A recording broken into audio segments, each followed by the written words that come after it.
Se me não engano, os senhores telespectadores já viram estes sinais em qualquer parte. São realmente as 5 quinas de Portugal. A diferença é que os castelos não estão à volta numa faixa, estão ao centro numa cruz. E quem pôs esta pedra aqui foi um príncipe português. Estamos no Castelo de Albuquerque, é a província de Badajoz, portanto, o antigo reino de Castela. E foi aqui que se veio refugiar Dom Afonso Sanches, filho del rei Dom Dinis, fugindo ao ódio feroz e implacável do irmão, Dom Afonso IV de Portugal, do irmão que o queria matar. O rei Dom Afonso IV era filho de Dom Dinis.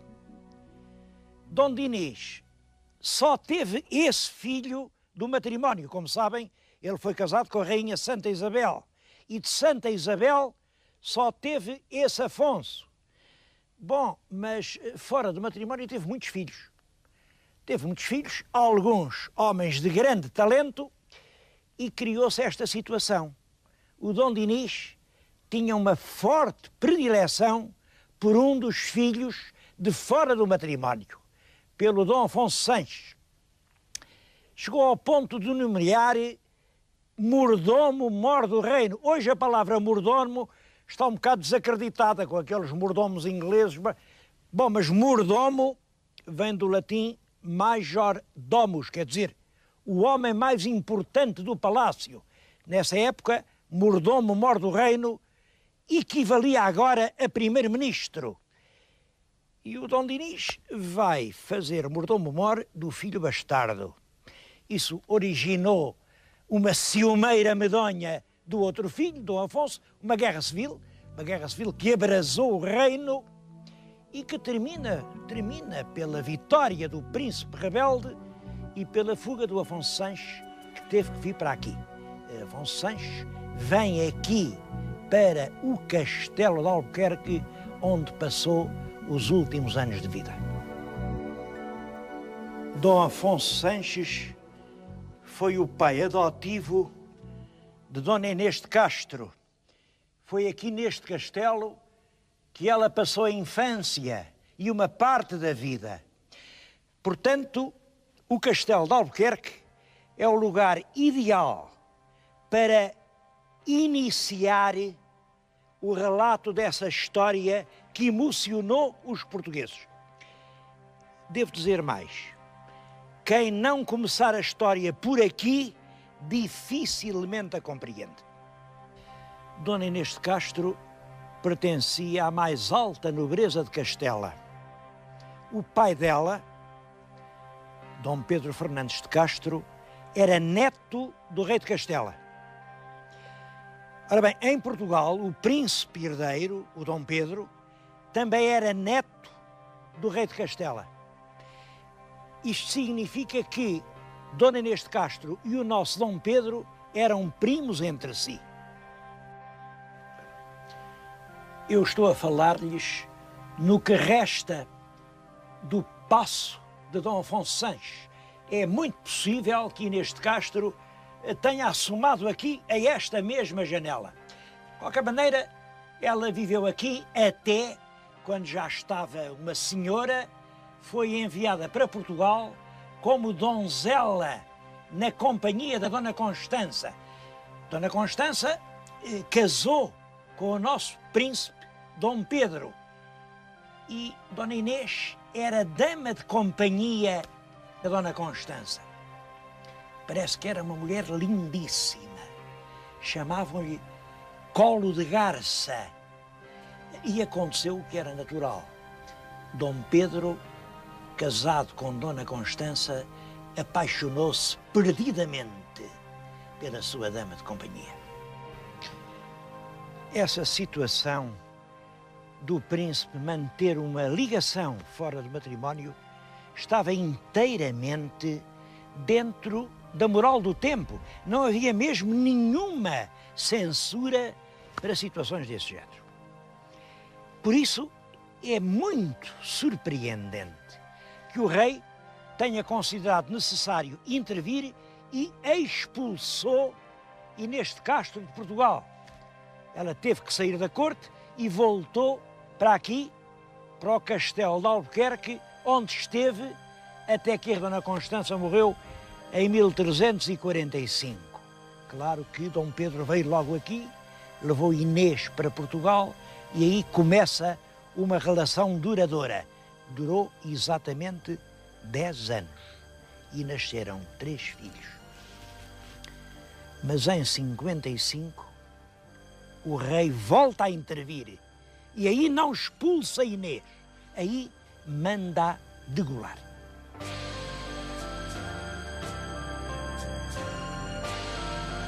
Por que é que o rei mandou matar a linda Inês? Porquê? Os românticos deram muitas explicações para esta pergunta. A verdade é que ainda hoje, para nós, isso é um mistério. É claro, podemos dizer, eu penso que isso tem a ver com o castelo de Albuquerque. Reparem, Inês morreu em 55. No ano anterior, 54, rebentou em Castela uma crise muito grave, uma guerra civil. O rei de Castela era o Pedro, um Pedro a que, enfim, os amigos chamavam o Justo e os inimigos chamavam o Cru. De qualquer maneira, ele era um homem de meios muito sangrentos, desencadeou uma reação enorme da nobreza castelhana e, reparem, o chefe da revolta era nem mais nem menos que o senhor de Albuquerque, João Afonso de Albuquerque. Esse homem entrou na história com um nome curioso.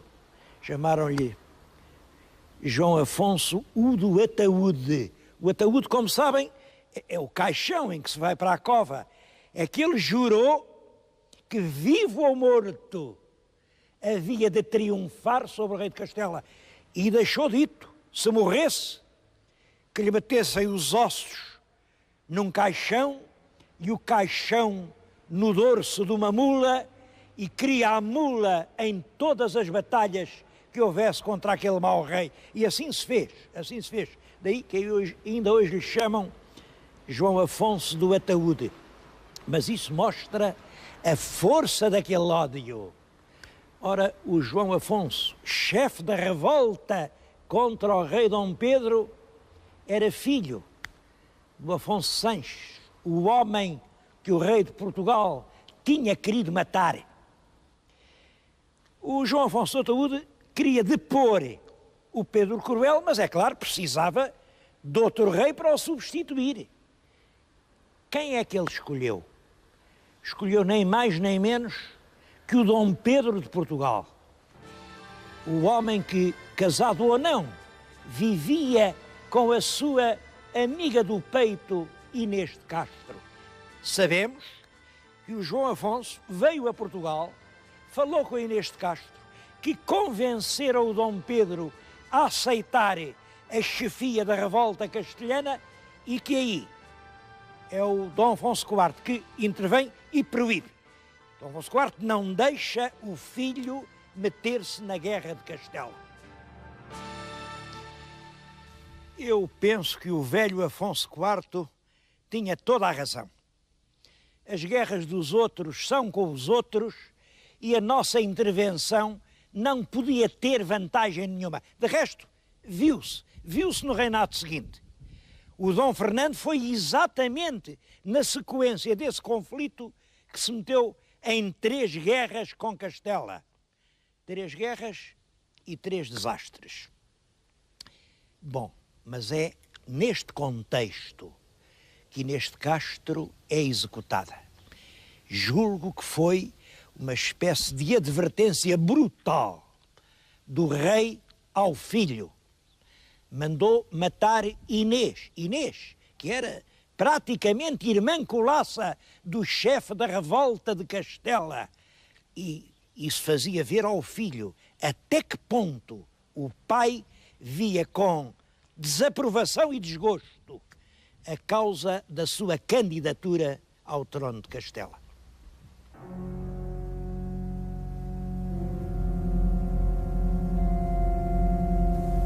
Dois anos depois da morte de Inês, morreu o rei Afonso IV. Quem agora reina em Portugal é Dom Pedro.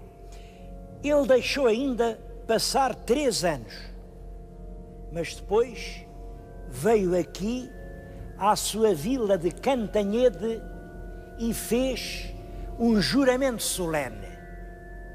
Sentou-se no seu trono e jurou. Claro que não é El Rei Dom Pedro, já viram que tem as chaves do céu, é uma imagem de São Pedro, mas não deve ser muito diferente do que seria o juramento de Dom Pedro.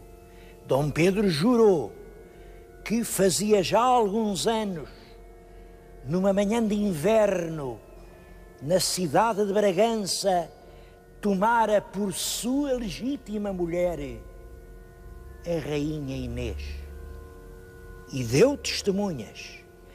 Deu como testemunha respeitável o bispo da Guarda. Também esta imagem não é o bispo, é um São Brás. Um São Brás que está jurando. Mas não seria muito diferente a imagem do bispo da Guarda aqui, nesta igreja, a jurar que sim, que naquela manhã de dezembro, El Rei Dom Pedro fizera sua legítima mulher e, portanto, rainha de Portugal, a linda Inês de Castro. Isto foi em 1360, precisamente 25 anos depois, em 1385, um advogado muito esperto, chamado João das Regras, jurou que não. O rei mentiu, o bispo mentiu, todos mentiram e Inês não foi rainha. Quem disse a verdade? A história está cheia de perguntas dessas.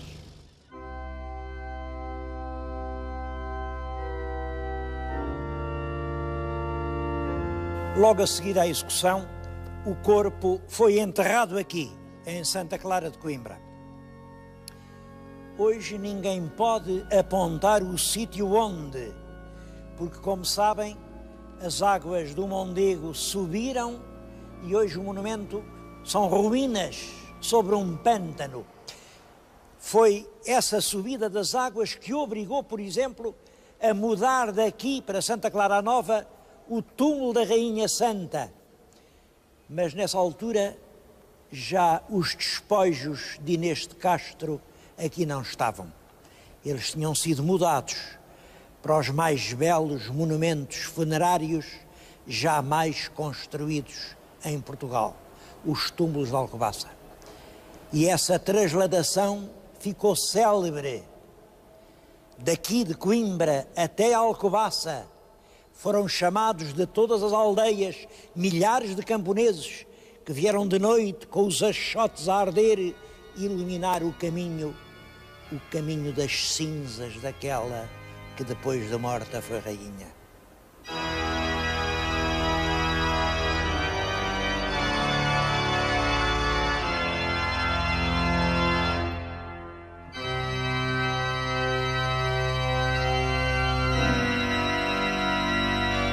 Estes sepulcros têm já mais de 630 anos e durante todo este tempo eles têm sido violados, mutilados, profanados. Mas apesar de todas as ruínas, conservam uma espantosa força poética.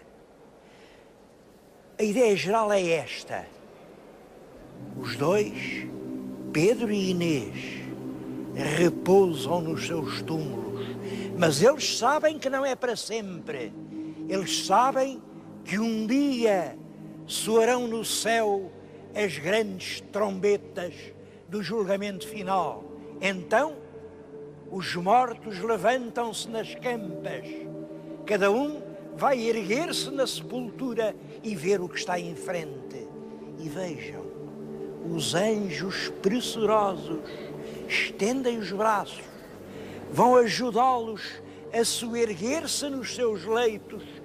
E quando Pedro abrir os olhos deslumbrados em frente, vê Inês, e é Inês que ele vai dizer: Inês, nesse mesmo instante, elevada pelos anjos, vê Pedro, e sobre estas grandes abóbadas, na hora do julgamento final, vão-se ouvir duas palavras entrelaçadas: Pedro, Inês.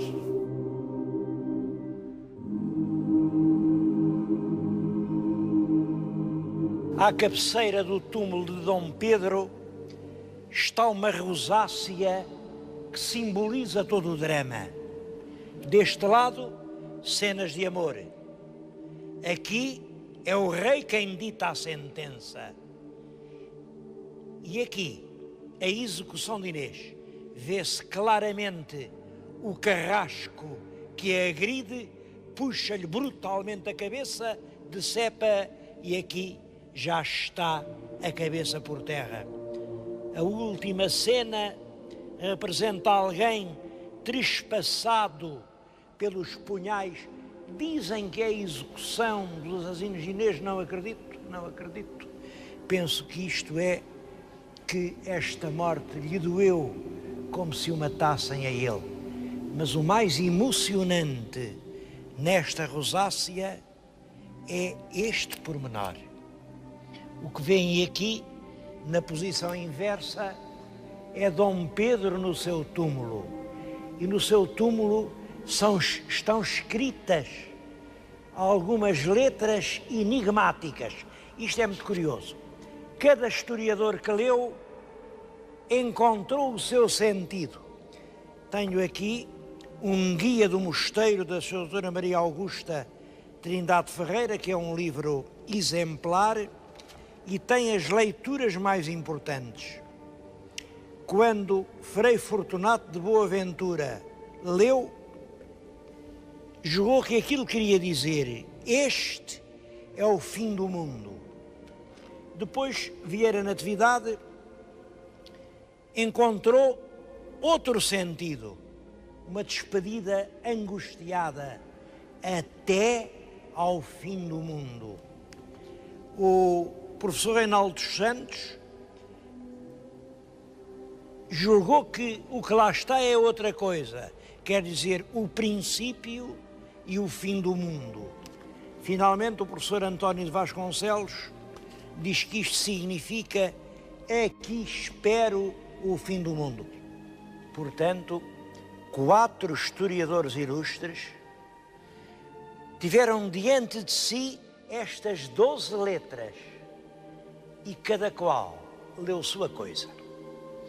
Bem, eu julgo que foi Vieira Natividade quem mais se aproximou da verdade essencial. Isto é uma espécie de jura de amor para além da própria morte. O que é curioso é como 4 pessoas, lendo as mesmas letras, fazem 4 leituras. É a condição da história. Cada um só pode ler com os olhos que tem.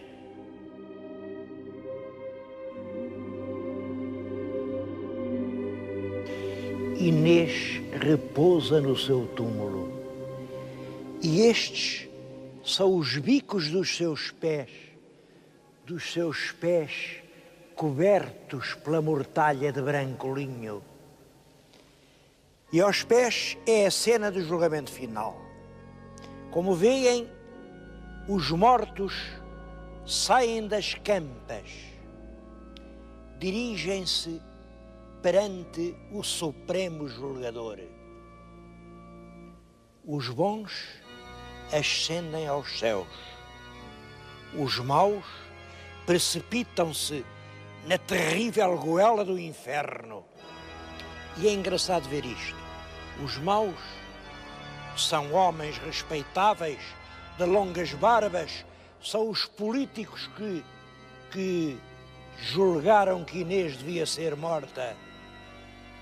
Os bons são mulheres lindas, jovens, sei lá se soldados, se poetas, e quem está de joelhos perante o Senhor à espera da sentença é ela própria, a linda Inês, de mãos postas. E o resultado vemo-lo aqui. O paraíso é representado por estas janelas fechadas. Só uma está aberta, para nos mostrar que é uma varanda do paraíso. Pedro e Inês trocam entre si juras de amor. O sentido desta pedra é o de que amar não é pecado.